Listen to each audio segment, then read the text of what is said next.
मंगलम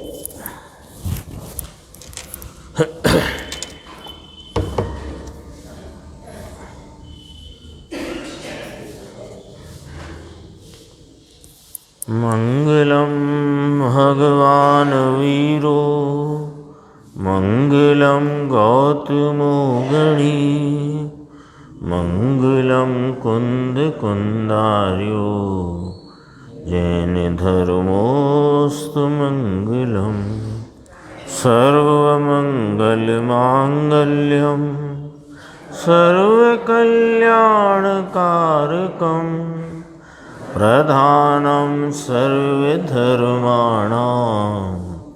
जैनं जयतु शासनम्। मैं नमो तीर्थनायक को, नमो ओंकार वाणी को, नमो उन कुंद प्रभु को जिन्होंने ओंकार धारण की। अहो उपकार जिनवर का, कुंद का दिव्य वाणी का, जिन कुंद ध्वनि दाता उन कहान स्वामी का। रमियूण जिणम वीरम अनंत वर्णान दंसन सहाबम बोक्षामिणियम सारम केवली शुद्ध केवली भणिदम। नियम सार जी परमागम ग्रंथ है और इसके परम समाधि अधिकार की 128 नंबर की गाथा यहाँ से अपनी आज स्वाध्याय प्रारंभ करेंगे। पेज नंबर है 156, गाथा 128। जस रागो दुदोसो दो विगडिमणा जणेदु तस्य सामायिगम ठाई इदि केवली साषणे। नहीं राग अथवा विकार जन्मे जेहने स्थायी समायिक तेहने वाक्यो श्री केवली शासने। इसकी उत्थानिका की प्रथम पंक्ति है, बहुत ही महत्वपूर्ण अर्थ है उसमें, पर अभी अपन सामान्य पढ़ कर के गाथा पढ़ेंगे, फिर अन्वयार्थ, इसके बाद फिर उसमें टीका भी है। यहाँ राग देश के अभाव से अपरिस्पंदता रूपता होती है, अपरिस्पंद रूपता होती है, ऐसा कहा गया है।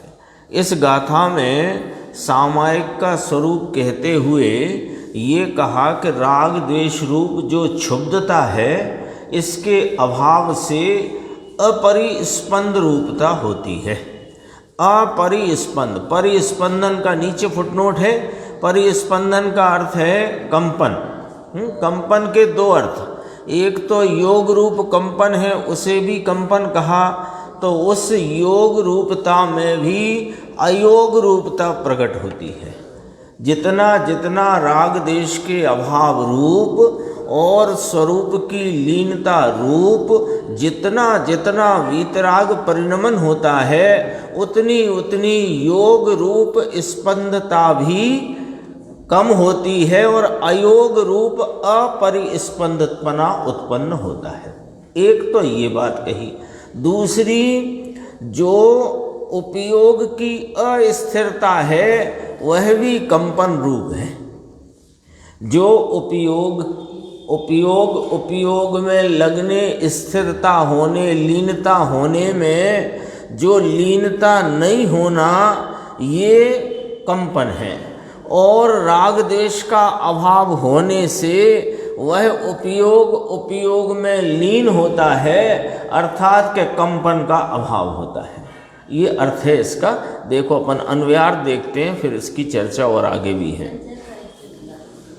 हाँ, चंचलता, उपयोग में चंचलता कहा, योग में कंपन कहा, तो दोनों में एक शब्द लिया, अपरिस्पंदपना।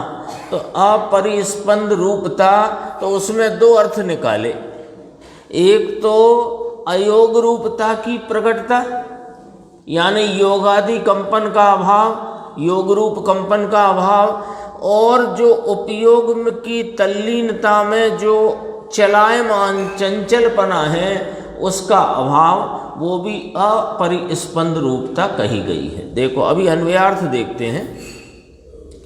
जिसके राग और के द्वेष नहीं उत्पन्न होता तो विकृति उत्पन्न नहीं करता। जिसकी परिणति में, जिस आत्मार्थी, जिस आराधक की परिणति में राग द्वेष नहीं उत्पन्न होता, यानी विकृति उत्पन्न नहीं करता। विकृति कौन उत्पन्न करता है? कि उपजता हुआ राग द्वेष। विकृति किसे कहते हैं? कि जैसा जिसका स्वरूप है वैसा न प्रगटे, उसका नाम विकृति है। विकृति की सामान्य परिभाषा, विकृति किसे कहना? शक्कर का स्वभाव मीठा है और कोई वजह से वह कड़वी लगे, तो उसका कड़वापना जो स्वाद रूप हुआ या स्वाद उसका कड़वा प्रकट हुआ, उसे क्या कहेंगे? विकृति। दूध में मीठापना है और दूध कदाचित फट गया, खट्टा हो गया, तो क्या कहेंगे? विकृत हो गया। वह दूध की विकृति है। दूध में खटास आए, ये दूध का स्वभाव नहीं, और खटास आई तो विकृति है। विकृति का अर्थ, तो जो राग देश रूप भाव हैं वे जीव की परिणति में यद्यपि उत्पन्न हो रहे हैं, लेकिन वे स्वरूप रूप नहीं, स्वभाव रूप नहीं, विकृति रूप हैं। तो जिस जीव के स्वरूप अवलंबन के से उपजी हुई दशा में राग और द्वेष उत्पन्न नहीं होता, यानी विकृति उत्पन्न नहीं करता, उसको सामायिक स्थायी है। इसको ही सामायिक कहा। स्थायी नाम शाश्वत शब्द डाला है इसमें, देखो स्थायी सामायिक, शाश्वत आएगा, टीका में लिया है। हाँ, टीका में लिया है। यहाँ शाश्वत शब्द है ना, शाश्वत कहो, स्थायी कहो, और इसका भाव रूप अर्थ है सच्ची सामायिक, सच्ची सत्य सामायिक, है ना। हाँ, पहले आ चुका है इसका सच्ची सामायिक। देखो अभी टीका, फिर अपन पुनः प्रथम पंक्ति पढ़ते हैं। यहाँ यानी इस गाथा में राग द्वेष के अभाव से अपरिस्पंद रूपता होती है, ऐसा कहा है। नीचे फुटनोट है, देखो, अपरिस्पंद रूपता यानी अकंपता, अक्षुब्धता और समता। तो समता कहो कि अक्षुब्धता कहो, है ना, दोनों एक नास्ति से शब्द हो गया और एक अस्ति से हो गया।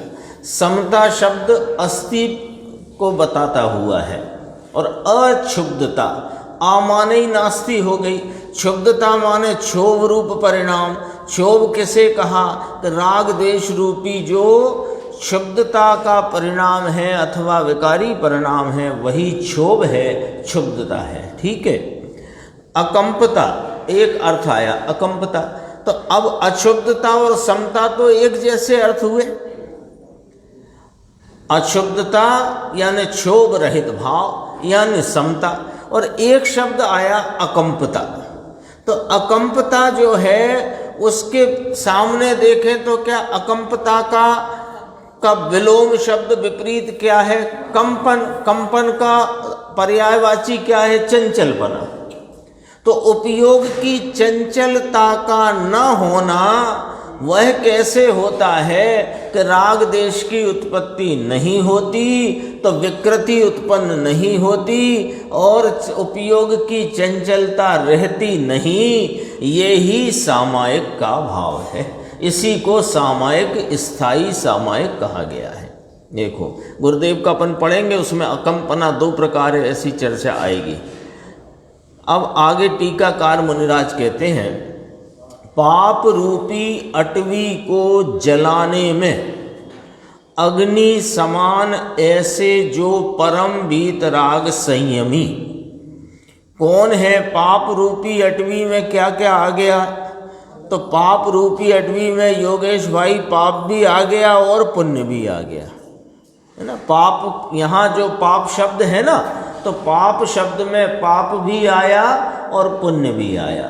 तो पुण्य पाप दोनों कैसे भाव हैं? राग रूप भाव हैं, शुद्धता के भाव हैं। तो ऐसे शुद्धता के विकारी विभाव रूप रागादि भाव जो पाप रूपी, यहाँ शब्द लिया पाप रूपी, उसका अटवी, अटवी माने जंगल घना, जंगल घना। तो ऐसा वो उपमा का शब्द है अटवी। तो पुण्य पाप रूपी विकारी भावों के घने जंगल को जलाने में कौन समर्थ है? कि अग्नि। तो अग्नि जो पुण्य पाप रूपी विकारी भावों के जंगल को जलाने में समर्थ है, ऐसी अग्नि कौन है? कि परम वीतराग संयमी मुनिराज। ऐसे मुनि भगवंत जो अपने आत्मा की उत्कृष्ट आराधना में वर्तते हैं, अपने स्वरूप को अत्यंत उत्कृष्टता से, स्थिरता से जो भाते हैं, उसमें लीनता एकाग्रता में वर्तते हैं, वे परम वीतराग संयमी उस पुण्य पाप रूपी अटवी को जलाने के लिए अग्नि के समान हैं। तो उन संयमियों को राग अथवा के द्वेष विकृति उत्पन्न नहीं करता। अब नीचे विकृति की अपन देखते हैं, फुटनोट देखो। विकृति माने विकार, स्वाभाविक परिणति से विरुद्ध परिणति, इसका नाम विकृति होता है। विकार शब्द आता है ना, विकार, विकारी भाव, विकार। तो विकार का अर्थ क्या? विकृति कहो, विकार कहो, विभाव कहो, उसका अर्थ क्या? कि ये एकदम सटीक परिभाषा अपन चित्त में रखो कि स्वाभाविक परिणति से विरुद्ध परिणति, इसका नाम होता है विकार। परम वीतराग संयमी को समता स्वभावी शुद्धात्म द्रव्य का दृढ़ आश्रय होने से विकृति भूत नाम विभाव भूत विषमता यानी कि राग द्वेष परिणति होती नहीं है, परंतु प्रकृति भूत स्वभाव भूत समता परिणाम होता है। क्या? विकृति का तो सामान्य अर्थ है विकार, पर इस पूरे परिप्रेक्ष्य में उसका अर्थ, उस शब्द का प्रयोग क्या किया कि विकृति उत्पन्न नहीं होती। तो विकृति उत्पन्न नहीं होती, उसकी व्याख्या करी कि परम वीतराग संयमी पुण्य पाप रूपी महा अटवी को जलाने के लिए अग्नि समान है। सो वे परम वीतराग संयमी को समता स्वभावी शुद्धात्म द्रव्य का दृढ़ आश्रय होने से। ये लाइन बहुत वजनदार है। ये पूरी गाथा, ये जो नीचे फुटनोट आया, ये प्रवचन सार में से लिया गया है।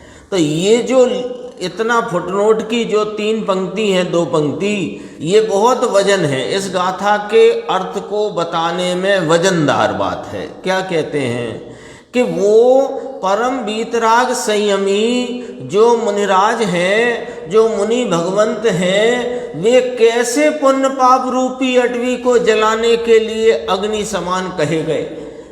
क्या है उनके पास ऐसा कि शुभ अशुभ भाव रूपी विकृत रूपी जो भाव पुण्य पाप के हैं, उनको जला देने में वे अग्नि समान क्यों कहे गए?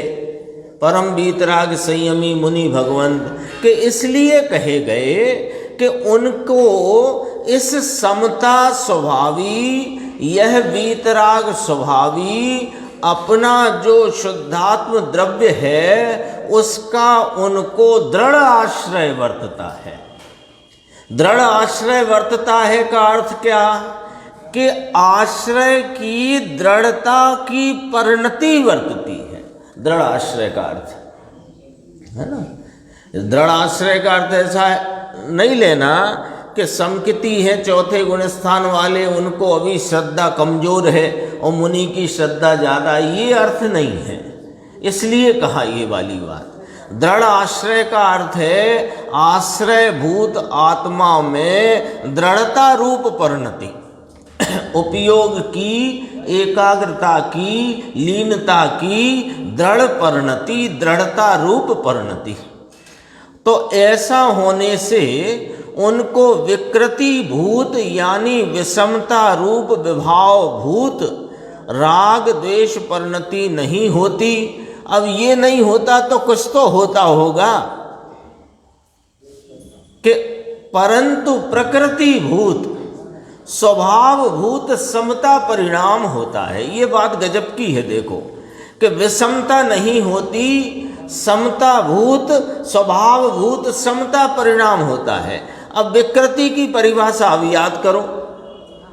विकृति क्या कहा था कि स्वाभाविक परिणति से विरुद्ध परिणति, उसका नाम है विकृति।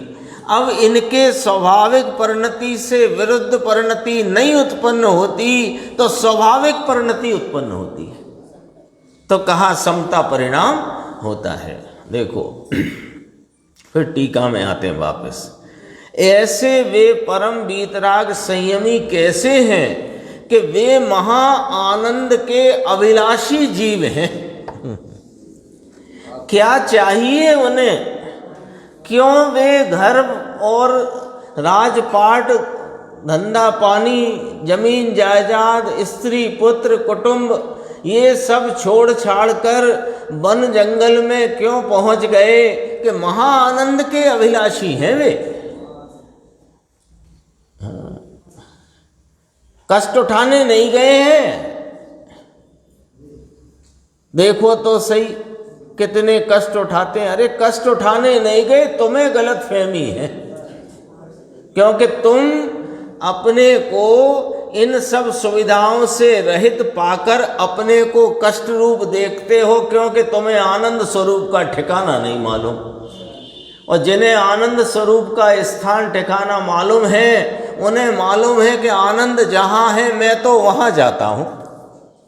तुम रहो इन कष्टों में जिन्हें तुम आनंद के साधन मानते हो। तो वे क्या शब्द डाला ना मुनिराज टीकाकार, मुनिराज पद्म ब्रह्मधारी देव महा आनंद के अभिलाषी हैं जितने मुनि भगवंत हैं। जो सम्यक ज्ञानी, अपने स्वरूप के आराधक, अपने स्वभाव में दृढ़ता की परिणति से एकाग्रता को प्राप्त, जिनकी परिणति बह रही है, जिनके राग देश रूपी क्षुब्धता वर्तती नहीं अपितु स्वभाव भूत क्षमता में परिणाम वर्तते हैं, ऐसे मुनि भगवंत महा आनंद के अभिलाषी हैं कि जिनको पांच इंद्रियों के फैलाव रहित देह मात्र परिग्रह है। ये वाक्य टीका में और भी अनेक बार आया है मुनिराज के संदर्भ में। पांच इंद्रियों का फैलाव नहीं, यानी पांच इंद्रियों के जो विषय हैं प्रशस्त अप्रशस्त दोनों लेना, एक नहीं लेना, है ना। पूरी जब चर्चा चले तो पूरी बात पकड़ना, अधूरी पकड़ने में अनर्थ होता है। तो पांच इंद्रिय के विषयों में कौन कौन आएंगे? प्रशस्त विषय भी और अप्रशस्त विषय भी।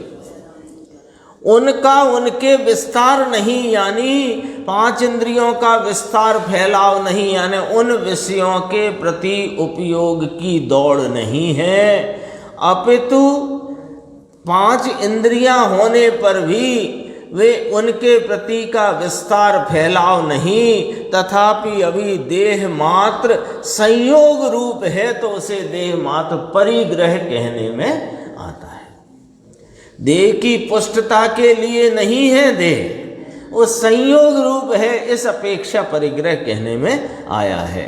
उनको, किनको, अब वापस चलो, ऐसे महा आनंद के अभिलाषी जीव को, जिनको अपने शुद्धात्म तत्व में दृढ़ आश्रय वर्तता है और विकृति उत्पन्न होती नहीं, राग देश की परिणति उत्पन्न होती नहीं, ऐसी पाप रूप अटवी को जलाने के लिए अग्नि समान जो परम वीतराग संयमी मुनिराज हैं, उनको सामायिक नाम का व्रत शाश्वत है, सच्चा है, स्थायी है।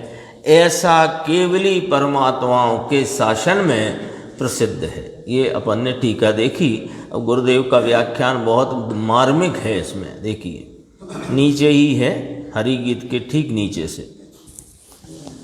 यहाँ अभी जो उत्थानिका की प्रथम पंक्ति थी ना, उस पे गुरुदेव ने बहुत गंभीर चर्चा करी है। देखो, यहाँ राग द्वेष के अभाव से, यानी दया दान व्रत भक्ति का विकल्प जो उठता है, ये सब सामायिक का अभाव है।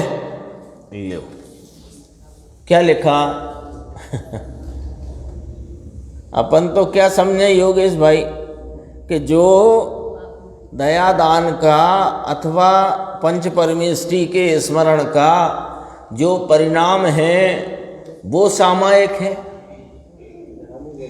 धर्म ही है, सामायिक है। हम सामायिक में बैठे हैं, हमारा सामायिक का समय हो गया, हम तो 2 बार करते हैं, तुम कितनी बार करते हो दिन में? क्या है सामायिक? वो स्वरूप चल रहा है ना, उसका अधिकार चल रहा है, उसकी व्याख्या चल रही है। भाई साहब, दया दान व्रत का भक्ति का विकल्प जो उठता है, ये सब सामायिक का अभाव है। राग देश के अभाव से अपरिस्पंद रूपता, यानी आत्मा में अकंपता, स्थिरता, आया शब्द नीचे फुटनोट गुरुदेव पढ़वाते हैं। अकंपता यानी वो जो कहा ना शब्द अपरिस्पंद रूपता, पहला अर्थ शब्द रूप से कहा अकंपता, अक्षुब्धता, समता। फिर कहते हैं राग देश के अभाव से। राग देश के अभाव का अर्थ समझना। अब यहाँ जब मुनिराज कहते हैं राग देश का अभाव, तो स्थूल की बात नहीं कहते हैं, सूक्ष्म राग देश का भी जहाँ अभाव है ये कहते हैं। स्थूल बातें नहीं चलती हैं, क्योंकि ना तो ये आत्मा स्थूल है, ना स्थूलपने पकड़ में आता है, ना स्थूलपने इसकी आराधना होती है, ना इसका स्थूलपने कोई मार्ग में परिवर्तन होता है नहीं स्थूलता की बातें। इसलिए ये बात छोड़ दो कि ये तो सूक्ष्म है। अरे सूक्ष्म ही है वो तो। कई लोगों को लगता है ना ये तो बहुत सूक्ष्म है ना, अपने यहाँ तो भैया स्वाध्याय बहुत सूक्ष्म चलती है। अब सूक्ष्म नहीं चलेगी तो क्या चलेगी? जब सूक्ष्म वस्तु की बात चलेगी और मार्ग भी सूक्ष्म है, और सूक्ष्मता से जो राग देश की विकृति है उससे छूटकर जो अपने चैतन्य स्वरूप की वृत्ति रूप जो मार्ग है वो सूक्ष्म है, तो करें क्या? क्या करें? हाँ, नानो नहीं, कौन नानो कौन मोटो, है ना? आता है गुरुदेव कितना। अरे ये आत्मा समझ में नहीं आने की चीज ही नहीं, क्योंकि खुद समझन का पिंड है, आत्मा ही समझदार है, और तो जगत में समझदार है कौन? लेकिन क्या है, ऐसा एक आलस्य अथवा प्रमाद या समझो पहले ही हथियार डाल दिए वाली बात है, पहले ही हथियार डाल दी। हमें कैसे हो सकता है? हमें कैसे हो सकता है सम्यक दर्शन? सम्यक दर्शन तो भैया कोई को होता है, तो तुम कोई में से नहीं आ सकते क्या? और नहीं आ सकते तो घूम रहे होते वहाँ जगह जगह। यहाँ आके बैठे हो तो निश्चित रूप से यह चैतन्य परमात्मा हमको आपको यदि परिणति में प्राप्त उपलब्ध और आनंद रूप भाव से प्रकट नहीं होएगा तो किसको होएगा? क्या किसी को नहीं हो सकता। हम आए इसीलिए हैं इस मनुष्य भव में, और इस मनुष्य भव में आकर के यहाँ आकर इकट्ठे ही इसीलिए हुए, अन्यथा क्या वजह थी?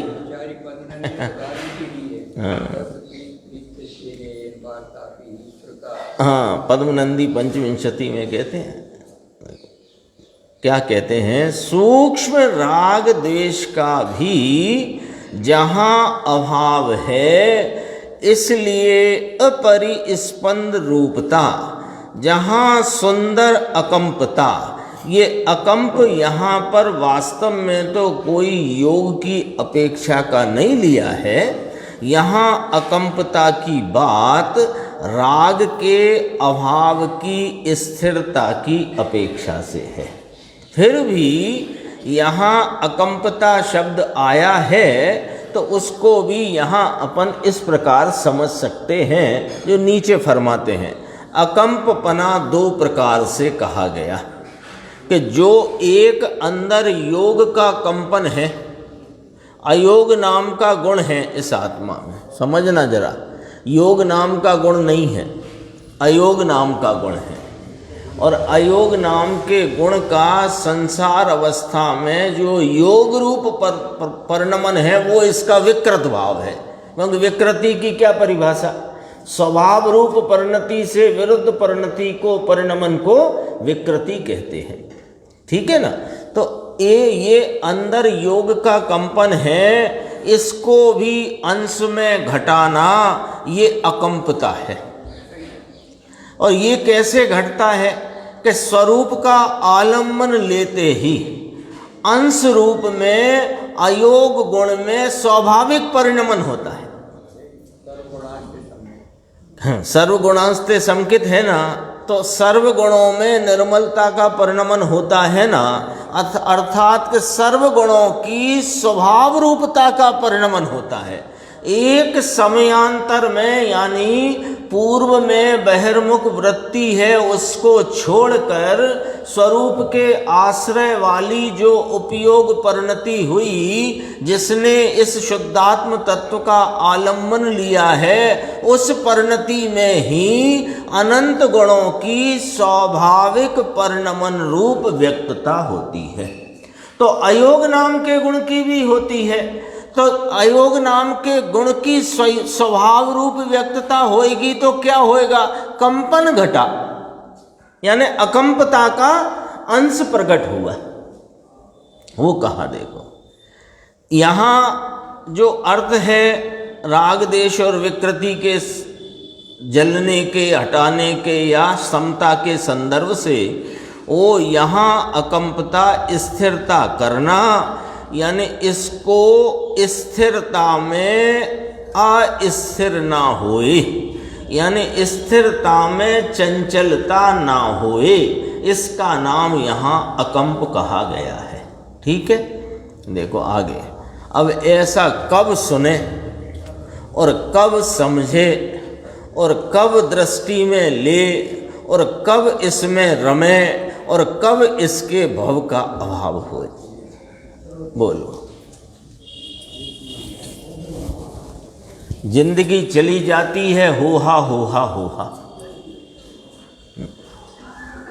कब सुनने मिले? ये तो अपना तो कोई समझो सौभाग्य से भी बड़ा कोई महासौभाग्य है कि यह कोई गंभीर चर्चा इस शुद्धात्म तत्व की और शुद्धात्म तत्व के प्राप्ति के मार्ग की बात हमको पूज्य गुरुदेव श्री के मुख से और ये सब प्रिंट हो जाने के कारण से हमें कोई उनकी ऐसी रहस्योद्घाटक वाणी का अपूर्व लाभ मिल गया है। ये सौभाग्य, महासौभाग्य, महासौभाग्य है। अन्यथा तो कब सुनने मिले, कब समझे, कब दृष्टि में ले कब इसमें रमणता हो, कब इसके भव का अभाव हो। अन्यथा कोई खास बात नहीं होगी, वही होगा जो अनादि से होता आया है, वही चार गति का परिभ्रमण। लेकिन अब की बार मौका आया है कि किनारा दिखाई देने लगा है, तो अब यदि चूके तो गए, अब चूकने जैसा नहीं है, ऐसा कहते हैं। ये किए बिना भव का अभाव नहीं होता। क्या किए बिना? यह शुद्धात्म स्वरूप का एक दिन आई थी, दोपहर को चर्चा आई थी, तो बहुत अच्छी चर्चा थी। आगम से प्रमाण करना, अनुमान प्रमाण में लेना और स्वसंवेदन प्रमाण, चर्चा आई थी ना। तो ये विधि है, आगम से इस शुद्धात्मा का प्रमाण रूपता स्वरूपता का निर्णय करना और उस निर्णय को अपनी न्याय युक्ति के अवलंबन से अनुमान में लेना, और जो अनुमान में यथार्थ तत्व लिया है उसमें उपयोग को ढल करके या उपयोग उसमें लग करके उसका अनुभव करना, और अनुभव में क्या होगा कि ये वही है, ऐसा जो संचेतन रूप परिणाम है वो किए बिना भव का अभाव होगा नहीं। देखो नीचे इसी में चलते हैं, 1 2 3 4 5 5.5 लाइन छोड़ के देखो। त्रिलोकनाथ तीर्थंकर भी गे हैं, थोड़ी चर्चा बारीक है, गंभीर है।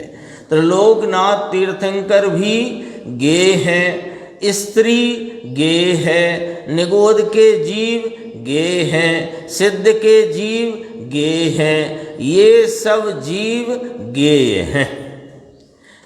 अब ये गे में स्थिर ना होते ज्ञान में स्थिर होता है। ये भले ज्ञान, ये भले गे का ज्ञान ज्ञानाकार यहाँ होता है, यानी गे संबंधी का ज्ञान ज्ञानाकार होता है, इसमें स्थिर होता है। यह अपरिस्पंद रूपता है, ये सामायिक है, ये स्वरूप स्थिरता है। अब दोबारा से है ना, अभी तो अपन ने पढ़ दिया ऐसे। ये अभी गे गिनाए ना, हम ज्ञान स्वरूप हैं, जानते परिणमते हैं। हमारे जानने में त्रिलोकनाथ तीर्थंकर देव, स्त्री पुत्र घर कुटुंब जमीन जायदाद, निगोद में भी जीवों की अनंत जीव राशि है, ऐसा भी जानपना रूप भाव, और अनंत सिद्ध सिद्ध शिला पर अपने पूर्णानंद स्वरूप में विराजते हैं, ऐसा जानने रूप सिद्ध को जानने रूप भाव। ये सब कौन है? जानना तो यहाँ हो रहा है, पर ये सब कौन है कि ये गे हैं। ज्ञान है ना, तो ज्ञान क्या करेगा? अक्षय भाई ज्ञान क्या करे कि जानेगा। तो जानेगा तो ज्ञान कैसा है? स्वरूप से, कि जैसे दीपक स्वयं पर प्रकाशक है, ऐसे यह ज्ञान भी स्वभाव की स्वरूप की सामर्थ्य से स्वयं पर प्रकाशक ही है। तो जानने रूप परिणमेगा तो स्वयं पर को जानता परिणमता है। तो इसमें जितने पर पदार्थ हैं वे सब चाहे सिद्ध हों, तीर्थंकर हों, आचार्य भगवान हों, उपाध्याय हों, साधु हों, स्त्री पुत्र कुटुंब हों, कोई हों, ये कौन कहलाएंगे? ज्ञान कहलाएंगे कि गे कहलाएंगे? कि गे कहलाएंगे। तो ये गे क्यों कहलाएंगे? क्योंकि उन संबंधी जानपने रूप यहाँ ज्ञान में ज्ञान के आकार का परिणमन हुआ है। वे गे क्यों कहलाएंगे? कि यहाँ उन संबंधी जानपने के रूप से परिणमित ज्ञान में वो गे संबंधी के आकार के स्वरूप के अनुरूप जानने रूप ज्ञानाकार का परिणमन हुआ है। पकड़ में आ रही है बात? बारीक बात कही है गुरुदेव ने। बारीक क्या कही है? एकदम पकड़ में आए ऐसी कही है। मुकेश भाई ध्यान देना जरा, देखो बहुत गजब की बात है। ये गे के क्यों कहलाए? अपन पहले यहाँ से बात को पकड़ते हैं। ये जितनी लिस्ट आई ना, सिद्ध भगवान, केवली भगवान, तीर्थंकर परमात्मा, स्त्री पुत्र कुटुंब धन दौलत, ये गे क्यों कहलाए? वे तो वस्तु है ना, कोई चेतन है कोई अचेतन है। ये गे क्यों कहलाए कि यहाँ ज्ञान में उन संबंधी जान पने का परिणमन हुआ, तो ज्ञान के परिणमन के ऊपर से उनको गे नाम मिला है। ठीक है, अब गे किसे कहा और ज्ञान किसे कहा? कि उन संबंधी जो जानने में आने लायक हैं, उन संबंधी जान पने से परिणमित अपना ज्ञान का परिणाम। वो परिणाम कैसा परिणम गया कि उन गे के आकार रूप स्वरूप संबंधी जैसा है उनका रूप स्वरूप, उस अनुरूप यहाँ ज्ञानाकार परिणमा है। अब उस ज्ञानाकार को, उसमें गे की प्रसिद्धि को प्राप्त करता ज्ञान है, वह बहिर्मुख है। और उसी ज्ञानाकार के परिणमन काल में वो अभी नक्शा बना दिया ना, गेयों के रूप स्वरूप आकार के अनुरूप परिणमा अपना ज्ञानाकार, उनको गे नाम कब मिलेगा? जब यहाँ ज्ञानाकार उस रूप परिणमा है तब। अब इस ज्ञानाकार में जो ज्ञानाकार का परिणमन है, ये ज्ञान सामान्य का भाव है। तो वो ज्ञान सामान्य के भाव को में जो स्थिर होएगा, वो अपरिस्पंद रूपता को प्राप्त होएगा, और जो उसमें गे की प्रसिद्धि को प्राप्त होएगा, वो तरलता, चंचलता और विकृति को प्राप्त होएगा। गुरुदेव की शैली देखो, एक पर्याय का नक्शा खींच करके पूरी बात यहाँ पर स्पष्ट कर दी। एक पर्याय है ना, एक पर्याय का नक्शा, एक पर्याय का नक्शा है ये। क्या नक्शा बना? कोई गे हो जगत का, उस संबंधी जान पने से परिणमित अपना ज्ञान परिणाम, उस ज्ञान परिणाम में गे भी जानने में आता है और ज्ञान भी जानने में आता है। तो जो गेयों को प्रसिद्ध करता परिणाम है, वो बहिर्मुखता को प्राप्त हुआ होने से विकृत है, चंचल है। और जो उसी काल में, उस एक समय की उस अवस्था में अपने ज्ञान स्वरूप को प्रसिद्ध करता हुआ जो परिणाम है, वो अपरिस्पंद रूपता को प्राप्त होता है, स्थिरता को प्राप्त होता है, आनंद को प्राप्त होता है। एक ज्ञान के परिणाम का ही खेल है। और ये बरतता हुआ उपयोग की वृत्ति गलत जानकारी के कारण राग के वेदन को अपना स्वरूप मानता आया है। जानकारी कौन सुधारेगा? कि जानकारी यह जिनवाणी जो दिव्य वाणी है, और इसके जो जानकार ज्ञानी धर्मात्मा हैं, उनका जो मार्गदर्शन है, वो हमारी इस संबंध में जानकारी को ठीक करेगा।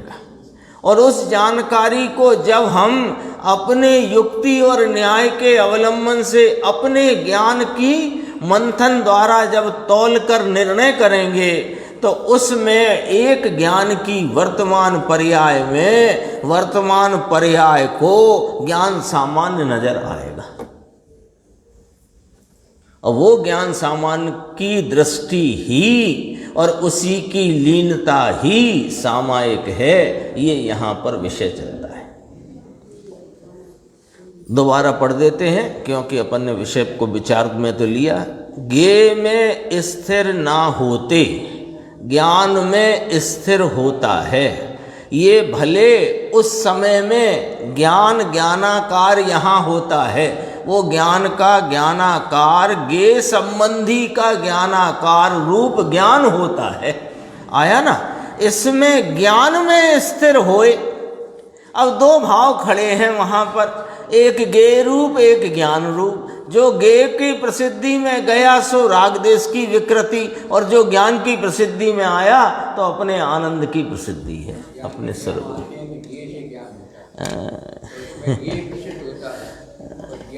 ये जानने में आता है तो ज्ञान को प्रसिद्ध नहीं करते, ज्ञान प्रसिद्ध हो। ये अकंप रह गया, इसमें स्थिर होता है, यह अपरिस्पंद है। अभी एक अपरिस्पंद की ही व्याख्या चलती है प्रथम पंक्ति की। ये अकंप स्थिर प्रभु में हुआ, ये प्रभु स्वयं अकंप है, ये अकंप स्वरूप है। इसलिए अपन ने कहा इसमें योग नाम का नहीं अयोग नाम का गुण है। तो स्वरूप से तो अयोग रूपता इसका स्वभाव है। हाँ, योग का तो निरोध करते हैं, योग तो विकृति है, कंपन है वो विकृति है। देखो ये अकंप प्रभु पोते अकंप छे, वीतराग स्वरूप है, कैसे बैठे? बैठता नहीं है। क्यों नहीं बैठता? कभी अपन ने विचार किया कि हमें ये बात इतनी स्पष्ट हाथ में रखे आंवला जैसी तो बताने वाले यह पूज्य गुरुदेव श्री जैसे महापुरुष मिल गए, फिर भी बैठती क्यों नहीं है? कभी विचार करा? तो गुरुदेव स्वयं बताते हैं कि तुम्हें क्यों नहीं बैठती। क्योंकि ये जो दया दान रूपी जो भक्ति और ये व्रत आदि का परिणाम है, ये कषाय की मंदता वाला जो परिणाम है, इसके आदर में, इसकी रुचि में तुम्हें यह जो कि परम वीतराग स्वरूप भाव है उसकी रुचि, उसकी बात बैठती नहीं है। क्योंकि रुचि की दिशा दूसरी तरफ है और रुचाना इसे चाहो तो ये नहीं होगा। ये कहता है कि मैं राग का जब तक तुम्हें आदर है वो तो मेरा अनादर है, और इस चैतन्य के अनादर रूप भाव में चैतन्य आ जाए ऐसा यह निर्लज्ज तो है नहीं। इसका आदर करो। अभी आया था, आज ही सीडी में आया था, मिथ्यात्व के जैसा महापाप कोई नहीं। मिथ्यात्व कहा किसी के राग द्वेष के आदर को ही, जिसमें चैतन्य का अनादर वर्तता है। तो चैतन्य का आदर हो ही नहीं, राग देश के आदर में चैतन्य का अनादर है, और राग देश के आदर रूप भाव में जहाँ चैतन्य का अनादर है, चैतन्य कैसे हाजिर होएगा? उसकी बात भी नहीं रुचती, नहीं बैठती, भले रुचाना चाहो। देखो कैसे बैठे, स्वयं वीतराग स्वरूप है, अभी इसका स्वभाव वीतराग है, सर्वज्ञ स्वभाव है, अतीन्द्रिय आनंद स्वरूप है, शांत रस से पूर्ण भरा हुआ है। ये इसको पर्याय में बैठना चाहिए। वस्तु तो वस्तु है, वस्तु कहाँ चली गई है? वस्तु में कोई घटबड़ नहीं, विकार नहीं, कमी नहीं। बहन के शब्द में आता है, कंचन को काट होए नहीं। कंचन नाम सोना, काट नाम जंग। तो सोने को जंग लगती किसी ने देखी? कोई का सोना जंग खा गया हो? 1000 साल पुराना मिला हमें, 20 पीढ़ी पुराना कोई सोना, जंग लगाई होती है उसमें, ऐसा हो सकता है? सोने को जंग लगती नहीं। तो महन श्री के वचनामृत में आता है, कंचन ने काट होए नहीं, अग्नि में उदय होए नहीं। अग्नि को दीमक नहीं होती और सोने में जंग नहीं होती। ऐसे इस चैतन्य परमात्म प्रभु में अपूर्णता और अशुद्धता होती नहीं। जाओ, कभी सोचना नहीं मैं अपूर्ण हूं, कभी मानना नहीं मैं अशुद्ध हूं। अशुद्धता अपूर्णता पर्याय में है, ये जानने का विषय है। श्रद्धा का अथवा ये मैं हूं, अरे अरे अरे, इसका विषय नहीं है। अपूर्णता नहीं है क्या? है। कहाँ? पर्याय में। अशुद्धता नहीं है क्या? है। कहाँ? पर्याय में। पर्याय कैसी होती है संजय भाई? एक समयवर्ती, अगले समय व्यय को प्राप्त हो, ऐसा ही उसका स्वरूप है। तो मैं कभी अपूर्ण हो सकूं स्वरूप से, मैं कभी अशुद्ध हूं स्वरूप से, ऐसा मेरा स्वरूप ही नहीं। मैं तो त्रिकाल शुद्ध त्रिकाल पूर्ण स्वरूप ही हूं। तब बैठे ना बात तो अंदर जरा, है ना, वो कई बात याद आ गई। फिर कहते हैं कि सेनापति ने आदेश दिया कि चलो, सामने वाले राजा ने आक्रमण कर दिया है, चलो। तो वो सैनिक ढीला ढाला सा जो होएगा उसे सेनापति ले जाएगा कि उससे कहेगा कि तुम यहीं आराम करो, तुम्हारी जरूरत नहीं। यानी जिसको अभी वहां पहुंचे नहीं है जहां युद्ध हो रहा है, लेकिन अभी से ही वो, हाँ, ढीला पोला नहीं चलेगा, अभी से ही एकदम वो युद्ध के उसमें कहना चाहिए क्या शब्द होएगा कि उसी भाव भूमिका और उसी भंगिमा में रहेगा।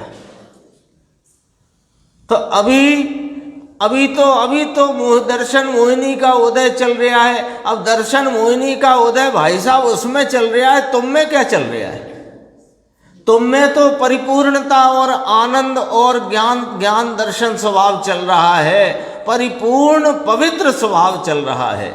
अभी यदि इसको परिणति में प्राप्त करना है तो ढीली ढाली बातों से काम चलेगा नहीं। अंदर भाव भंगिमा वो पूरी की पूरी ऐसी ही होनी चाहिए, पूर्ण के जैसी। देखो, ऐसा जो कंचन को काट कहाँ था, ऐसा स्वरूप इसको कोई खा जाए, ऐसी रागादि वस्तु नहीं होती। कंचन को नाम सोने को जंग होती नहीं। और ऐसा भगवान पूर्णानंद का नाथ, इसको मेल और काट नाम जंग, अंदर वस्तु द्रव्य में होती नहीं। ऐसा जो द्रव्य अंदर भगवान विराजते हैं, इसका अपरिस्पंद रूप, पर्याय में इसका अकंपना प्रकट होना। अपरिस्पंद रूप तो है ही, वस्तु तरीके अपरिस्पंद रूप है, प्रभु आत्मा का अकंपना है, लेकिन पर्याय में अपरिस्पंदता होती है, ऐसा कहते हैं। इसका नाम सामायिक है। शेष चर्चा इसमें और है, वो अपन आगे की स्वाध्याय में लेंगे। शुद्ध स्वरूपी अविनाशी में